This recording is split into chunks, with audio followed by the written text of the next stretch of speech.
My first several years in the classroom, not my first year, my first several years, anytime we had to take any assessment, whether it was a test, a quiz, a summative assessment, whatever it was, train wreck. Just a total train wreck. Kids being loud, kids talking, no one has a sharpened pencil. Mr. Reynolds, we never went over this. Mr. Reynolds, the right answer is not on the test. Mr. Reynolds, there's a spelling error. Kids talking, but they say they're not talking. Kids that finish early, and what do you do with them? Because you know they're not going to find something constructive to do. So the question then becomes, what does classroom management look like in a testing space? And even if your class sucks at taking assessments right now, how can we help you to take a quantum leap in getting better in that space? That is what we're talking about today. Let's go. So on the front end, there's more information I could give you right now than there is even time for. So if there is something I don't cover, please leave it in the comment section below, or you can drop it in our Facebook group and just tag me in it, and I'd be happy to answer those questions for you. When giving an assessment, I think the first thing we have to talk about is making sure kids know the test or quiz is coming, right? And we can say it a million times, but it really bears repeating, because we don't want students to come in and have zero idea that there's an assessment. I don't believe in pop quizzes. I think that they're mean, but if you do them, that's your own thing. For me, it's making sure that it's on the board, that it's something that's talked about, or the way we do it is every Friday is an assessment. So every Friday that you come in, you know that it's about to go down. And it's something we've been prepping for all week. So we build in that rhythm, which is also going to allow me to build in the inner rhythms that are mandatory in our classroom in order for us to have a great assessment taking moment, time, experience. I like that one. So we're going to talk about this in like 3 different parts: before the test, during the test, after the test. Before the test, let's jump into it. Before the test, I like to have as much stuff prepped as humanly possible, because I don't want to be running around the classroom, getting things ready, organizing things, and making sure things are covered up on the wall and all that stuff. It behooves you, which is one of the weirdest words. Nothing worse than being behooved. Cracking myself up. It behooves you to stay the night before and prep your class. Put the desks in the groups that you want them in. Cover things up on your wall that you need covered up. Sharpen pencils. I do not want to have a conversation about I forgot a pencil and you should have brought a pencil and you knew it was a test day and why didn't you bring a pencil? Just hand over a pencil. I like to prep things for kids to do after the assessment, before the assessment. And I'm going to get into these later, but things like coloring pages and Play-Doh and all that kind of stuff is all set up. It is all ready. It is set so that when students need it, it's there. If certain students require small group testing, so certain students will go to the special education office to take an assessment, I make sure that the SPED office already has the assessment. I'm not giving an assessment and sending a student off with it. I want it to be there. I'm going to text the SPED department when they're on their way, and that's how that's going to roll. If I have other students that don't require small group testing, but I know they're going to benefit from being somewhere else because noise really bothers them, because they have test-taking anxiety, I will connect with other teachers ahead of time. So if some of my friends have a prep that period and they don't mind that a student is in there taking a test, or 2 students, and that's just going to alleviate headaches for you because it's already set up. You know that student's taken care of, and it's less kids in your classroom, to be honest. And then for some classes, I have music picked out that is just gonna play through. So you get a Spotify playlist, or you go on YouTube and make sure that's YouTube Premium and not YouTube regular, because you don't want ads for Dr. Squatch popping up in the middle of your test-taking experience. Switch to Dr. Squatch Natural Soap for Men. Some classes can't handle music, but some, it is that underlying noise that keeps everyone calm, that helps you to not hear someone drop a pencil, someone fart, whatever. All the other weird stuff that happens during a test kind of drowns that out a little bit. That's only for some classes. Some kids, it's really distracting, so we don't have that. And then a lot of times, to be honest with you, I do a spot clean on my desks. Kids write things on their desks and then they cheat. And I like to make sure that there's nothing on the desk, because one of our things, and I'll get into this in a second, but is when students come in, desks are cleared. There is nothing on your desk. Not a binder, not a piece of paper, nothing. It is clear when we're taking the assessment. And part of that's for distraction purposes. And the other thing is really because kids cheat. And I don't want anything on your desk because I don't want you to cheat. I don't always tell them that, but sometimes I do. Sometimes I tell them. And then it's knowing how I'm going to handle bathroom issues. There's always a kid that has to go to the bathroom for 20 minutes during an assessment. But I'm going to link that video below on how I handle bathroom problems, so you can just check that out there. Some of you watching or listening to this video right now are having the worst school year you could ever have imagined. Or if it's not the worst year, you just dreamed it would be better than what it is right now. Kids talk too much. No one's paying attention to you. They don't listen to you when you talk. No one's handing in assignments. Look, these are all problems I've dealt with as a classroom teacher for almost 20 years. But what if I told you that if you gave me an hour of your time, I can make the rest of your year the best of your year? On February 29th, I'm running a workshop. We're calling it the Classroom Management Workshop Series, where I am going to run you through simple, tried and true practices that have taken my classroom from a nightmare to something that I couldn't wait to show up to every day. You can sign up with the link below or with the link in our description above. And if this isn't for you and you're having a great school year, please consider sharing it with someone that you know is struggling, someone you know wants to do better, but is just having a heck of a time figuring it out on their own. This event's gonna be awesome. I can't wait to see you there. Now back to your video. All right, next. How do we handle the during the test situation? So now I have students coming in. Everything is organized. As kids are coming in, if someone needs a pencil, there's a student whose job it is to give out pencils or pens or calculators or whatever else that you need for that assessment. I am not doing these things, right? Kids are doing that.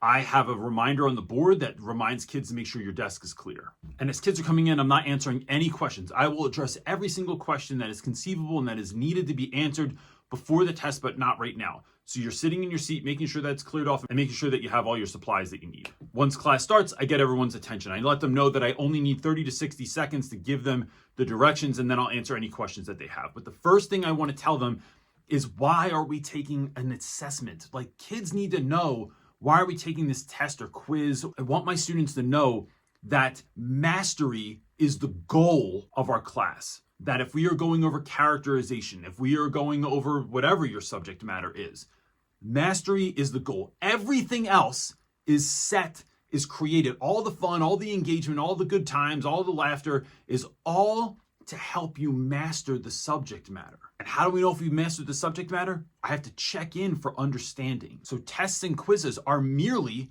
a way for me to check and make sure you are where you're supposed to be. And if you're not, what are people missing? So we can revisit that subject matter and we can move closer to mastery. The other thing I want students to know is, look, if you fail, it is not a big deal. If you don't even just do as well as you wanted to, you can retake all assessments in my classroom. If those times don't work for you because you're going to be out or something like that, or you have football practice after school, come and talk to me ahead of time and we can figure out a time that's going to work for you. We then go over the 4 rules of test taking. And those 4 rules are as follows. On the front end, I let students know that all rules are created to make the test taking experience as equal as possible for everyone in the classroom. It is not meant to just punish poor behavior. It is created in an effort to make this good for everyone. And with that, rule number 1, no talking. You talk, you get a 0 on the test. I will occasionally, depending on the student, give 1 warning, but otherwise it is known as part of our classroom culture that no talking means no talking. Why? Because it is disruptive to other people. And I don't really know if you're cheating, but more, it's distracting. This has to be super consistent. And when I say that, it means that, like, my students know that I'm not playing on this, that if you're talking, the classroom isn't about you, it's about us. You are limiting someone else's capacity to do the best they can on their assessment because you are talking. This usually takes a couple of kids at the beginning of the year to take an L on an assessment because they were talking, but then that quickly helps everyone else realize that I'm not playing. Now, here's the thing. If you talk and you get a 0, you can just retake the assessment. So this isn't the end of your life. It isn't, you're not gonna lose a whole grade because you talked, but the repercussions are now you have to show up Monday, Tuesday, Wednesday next week to take the assessment. Again, if there's a student that you know is like, was it oops, or I forgot, or whatever, it's fine. You let it go. What I'm talking about, and you know who these students are the kids that are consistently screwing around. And when they are we talking? Because it feels like we're talking. All right, that's your warning though. Got it? And then you move past, and if they talk again, I don't tell them they got a 0. I just take their paper and I let them know you have to come and retake the assessment because you're refusing to be quiet. Rule number 2 is you have to try. You cannot come in and chalk a test. Can't put your head down, can't just refuse to do it. If you do, you are not allowed to retake a test. Because here's the thing, kids, retaking a test means that you took it already. If you didn't already take the test, then you're not retaking anything. Even if a student hasn't been here, even if a student doesn't know the material, even if they've had a really hard week, here's what I want them to know. That in essence, trying to take an assessment is getting a glimpse at what's there already. Read through the close reading, read through the questions. It's just giving you a heads up and a better chance to do well later anyway. Now, the only time this changes is if I know someone's truly going through something. If someone is really depressed, if I know something traumatic happened, that is different. But I'm saying for those kids that are like, No, I didn't study. I'm not going to do it. Just give it to me next week. I'll just come in next week and take it. nope, you have to try it because it's going to help you to do better in the future. It's no different than me saying, hey, want to see the test on a Thursday before we take it on a Friday? Yeah, of course kids would want to do that. So this is the same thing. So give it a shot. Rule number 3. This should really go without saying, but I do have to tell kids this: there's no cheating. That means you can't look at notes, you can't have something written on your hand, on the back of your ID lanyard, or any of that other stuff. If you cheat, you get a 0 and you cannot retake the assessment. I will also write you up and contact home to let them know what happened. Cheating can happen under no circumstances. Why? Because this isn't the only time you're allowed to take the assessment. Just do your best. If you don't do well, retake it next week. If you cheat 2 times in my classroom, you're not allowed to retake an assessment for the rest of the quarter. Retaking assessments is not something I'm mandated to do by my school, so I kind of run it that way. But if you're going to betray my trust in such an egregious way, you will not retake the assessment. Ever. And rule number 4, no phones. If I see your phone and you're looking at it, you got a 0. It's the same thing as talking, but with your fingers. I have another video I'm going to link below on how I deal with cell phones in the classroom, because I find if I can get kids to put them somewhere else, then they don't really take them out. But I remind kids ahead of time before the test, make sure that your phones are off, make sure that they're in your backpack. It is an assessment, and I don't want you to just like feel that little buzz in your pocket or that light starts flashing, you got to check it real quick or you're going to turn it off. It looks like you're on your phone, so just don't make me make the decision. If you're on your phone, you got a 0. Now, if you're on your phone, you are allowed to retake the assessment unless I can see that you're cheating. Same thing with smartwatches. Take your smartwatch off and put it in your bag for a second. It's not a big deal. Now, I do want to say, look, real quick, I hate focusing on the negative. I hate assuming kids are going to make poor decisions.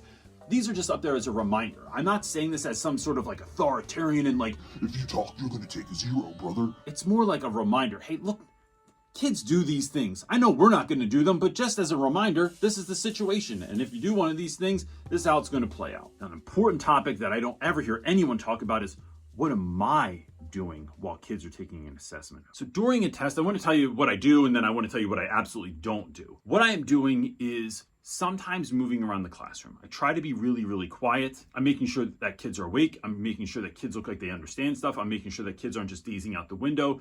Sometimes I will sit near students and just sit in a desk. If I see that a kid looks like they're stuck, I'll walk through a problem with them. I'll walk through a question with them to make sure that they're understanding what's being asked. And that way, if a student has a question or they notice something that maybe I messed up, I can make an announcement to the class really quickly to make sure that everyone understands it. Number 7, look, there's 2 right answers. I messed up, and so there's 2 different right answers. So now your chances of getting it right are going up significantly. When I'm not doing this, I'm trying to just sprinkle magic around the classroom. And one of the ways I do that is like, I always have confetti in my classroom. I used to use glitter, but that's a terrible idea because it gets stuck in kids' hair. I sprinkle confetti on kids' tests that look like they're doing a good job. I will sometimes give them a sticker or half a sticker, which I've talked about before. I'll write on Post-it notes and let kids know you're doing a great job. Keep it up.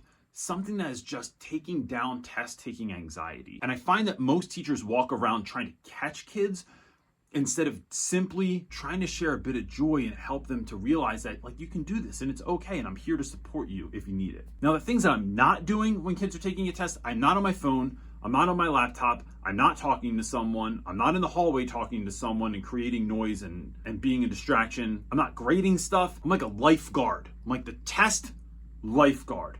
I'm on my stand, I got my whistle ready, and I'm scanning the situation to see if anybody needs help. And the number one thing I'm absolutely not doing is standing over students to see if they're doing it right or doing it well.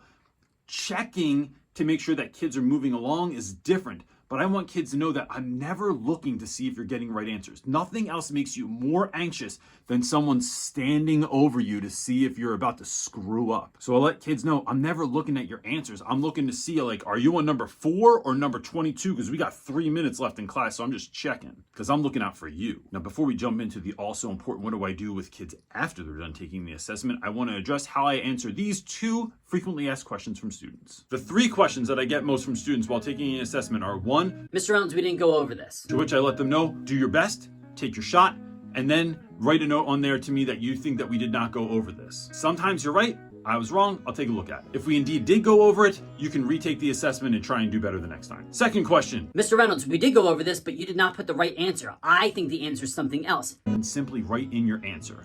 Don't sweat it, don't make a big deal out of it. I tell all of my students, if you don't think the right answer is there, especially if it's multiple choice, write in your answer. Because I can sometimes, even though the answer is there, you may have heard something else, and I'm checking for understanding, which is going to improve my practice and help me to see, like, if you basically got it or not. And the third thing is, kids love pointing out your imperfections. If you had a grammar mistake, if you spelled something wrong, or if there was a punctuation error, and fair enough, I do this to kids all the time. I tell students that if they circle it and put like a note that is spelled wrong, or that it should have been a comma or a period here or whatever, that I do these intentionally to see if you would catch it. Is this true? No, I'm absolutely lying to them.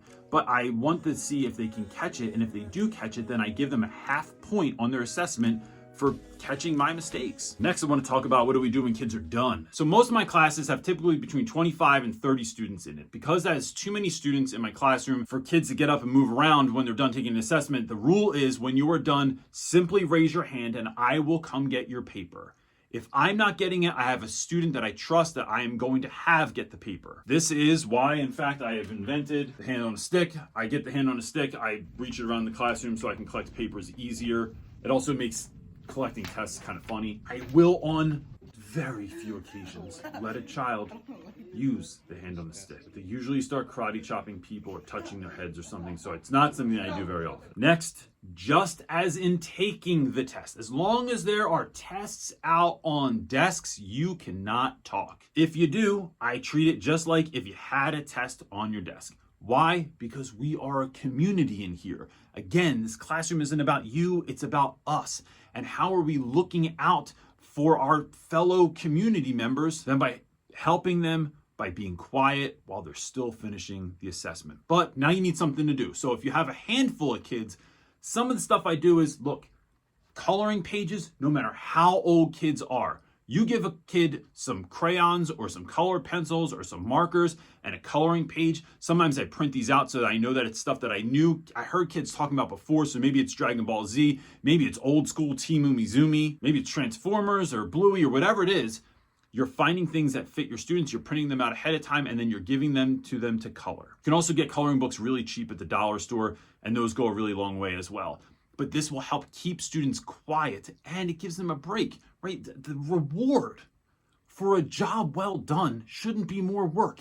When you cross the finish line in a race, they don't go, hey, everyone else isn't done yet. Would you mind just like running a little bit further? No, you get to have some peace and quiet and give your brain a rest for a moment. I also like to use things like Play-Doh, or I have kids draw on their desks with Expo markers, which comes right off. I have a whole video on all of these things, and I'm going to link that in the description below. And that video is also going to cover, like, what do you do when there's that 5 or 10 minutes at the end of class? I typically, if everyone's finished and there's 5 to 10 minutes left in the end of the class, we do some sort of game, some kind of weird challenge that is going to keep kids interested in what we're doing. It builds classroom culture, and it gives kids that break that they so desperately need, especially when taking assessments on a Friday and we just finished. I don't want to just ship you off to your next class to just jump right back into mental gymnastics. Take a breather, man. Let's have some fun. But again, I'll link that in the description below. Now, I know there's like 100 other things I could go over, and there's many, many questions that you might have. I'd be happy to try and answer some of those in the comment section below, or you can jump right over to our Facebook group and you can put them in there. Just make sure you tag me if you're asking a question to me in the Facebook group, and I'd be sure to answer that for you as well. If you have a test-taking strategy, please put it in the comments as well. We'd love to know. This isn't just about me talking, but it is an ongoing conversation in the comments. So put what works for you and what doesn't work for you. Don't forget to like and subscribe and do all that YouTubey stuff. We'll see you next time, gang. Peace.